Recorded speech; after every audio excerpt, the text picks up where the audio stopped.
Hey guys, Shafiq here. Last time we talked about the story. In this video we're going to talk about the characters. Our objective in this video is to create 3 characters to drive our story: the protagonist, the antagonist, and the support. I've prepared a questionnaire for each character. Each have questions that would help us discover the characteristics, from how they feel themselves, their hopes and dreams, to their fear, with their names as the final question, since we need to get to know them first before we could figure out what to call them. So we begin with the protagonist.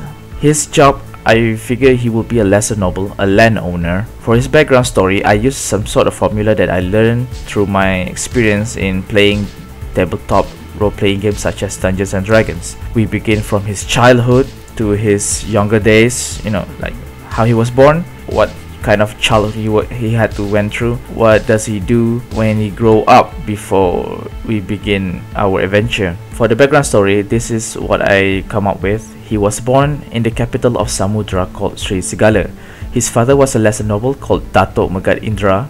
Dato is some sort of a title, a noble title equivalent to the Western Sir for knights. Continue. And his mother is called Cempakawati, a housewife. During his childhood, he became an apprentice to a noble pendekar called Datuk Mustar Adiwira, where he learned etiquette, martial art, and basic education. He left his whole life behind to defeat Sankasma. However, he was forced to work for the creature instead, since it has his wife hostage. So the protagonist's objective, he wanted to rescue his wife and defeat Sankasma. Mannerism, it is how we decide the character will behave when he interacts with others. So our protagonist, I figure he have a short temper, but he is remorseful about his temper. He is very self-aware about it, and he always struggle to be better. He is also a reluctant warrior, like he self-aware about his rage and he don't want to get out of control, so he's always known as a reluctant warrior, reluctant to resort to violence is what I'm saying. Next is Layer. Layer is more of some sort of special thing that I've learned during my time playing Dungeons and Dragons. It is like something that what will make you remember an NPC. Like some NPC will have a prejudice against certain race, some NPC have a weird and unique essence, for example.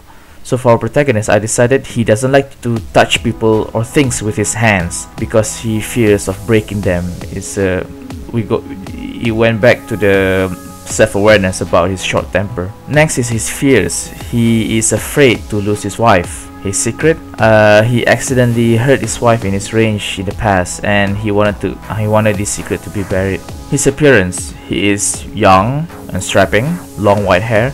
He lost his left ring and pinky fingers. I figured it would be like a gesture, or to prove his loyalty to Sang Kasma. Think of it like a perverse version of matrimony relationship. Like when you get married, you wear a ring to show that you have held vow to your wife. In this form, it's more like we remove the ring finger, so he is now bound to some sort of a perverse kind of a matrimony with this evil creature.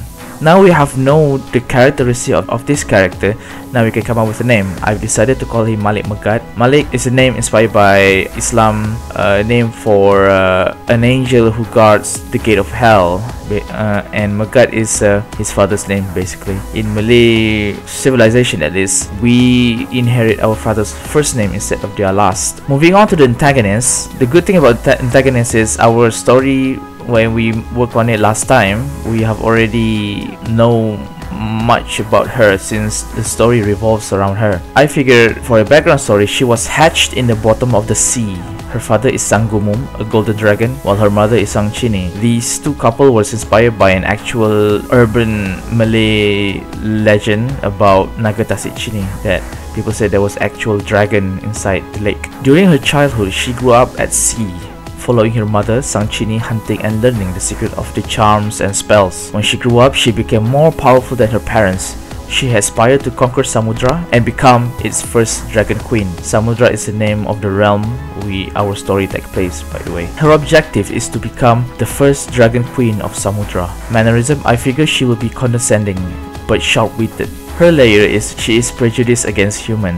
Her fear is she is afraid of losing her connection or be removed from the sea, possibly an implication that the sea is the source of her power. Her secret is she is actually fell in love with the protagonist. Her appearance is, or at least in one of her form, she looks like a red-scaled dragon.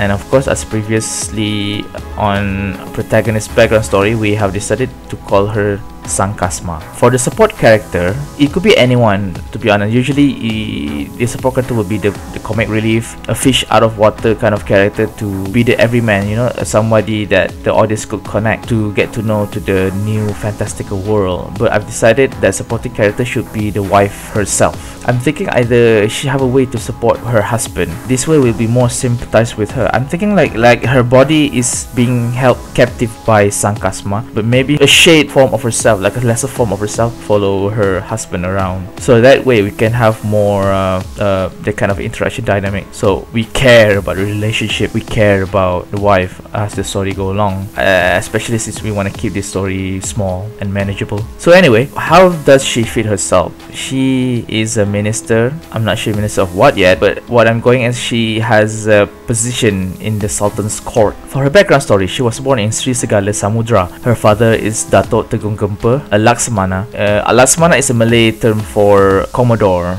a military general who worked at sea, basically. Her mother is his lieutenant, Intan Malawati. During her childhood, she became a page for Datuk Mustar Adiwira, where she learned etiquette and received a basic education. When she grew up, she joined the Sultan's court and became a minister, aiding the Sultan to govern the nation. She was later caught by Sankasma as a leverage to blackmail her husband. Her objective is to aid her husband's campaign while supporting him in enforcing his virtue. Her mannerism is she is funny, patient, and nothing can break her optimism. You figure you need that kind of person to deal with a short-tempered husband, or at least that's what will shape her into. For her layer, I decided she purposely liked to misuse a long complicated words just to throw people off. This is one of my favorite quirk in one of the Dungeons and Dragons game that I play online. For her appearance, I've decided she will have a tan skin, long black hair.